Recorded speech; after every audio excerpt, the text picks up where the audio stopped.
Now, the bones here at Mastodon State Historic Site are conventionally dated to be anywhere from 12 to 15,000 years old. The Ice Age is believed to have taken place between 100 to 30,000 years ago. These dates are generally derived using radiocarbon or carbon-14 dating. Well, speaking of radiocarbon specifically, these sorts of dates require a calibration, a correlation between the amount and kind of carbon in the atmosphere with the amount of carbon you find in a given bone. Knowing that correlation is very important to getting an accurate date, which is why radiocarbon dates are very accurate in recent history, where we have direct data for how much carbon is currently in the atmosphere or how much carbon was in the atmosphere 100 years ago.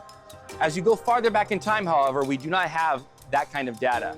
And if you do not have an accurately calibrated radiocarbon curve representing the carbon in the atmosphere, your date is going to be progressively inflated as you go back in time.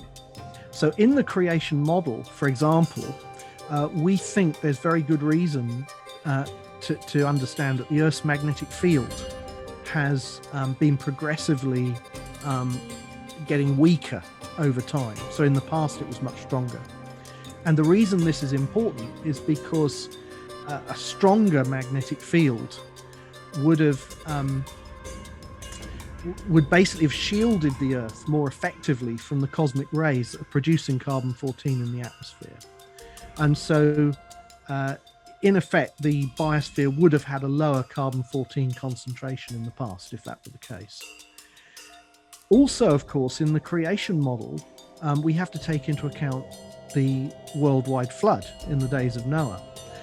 During the flood, a huge amount of carbon from the pre-flood biosphere was destroyed, was buried. While you can only date organic remains, not rocks, coal is an excellent sample to date through radiocarbon.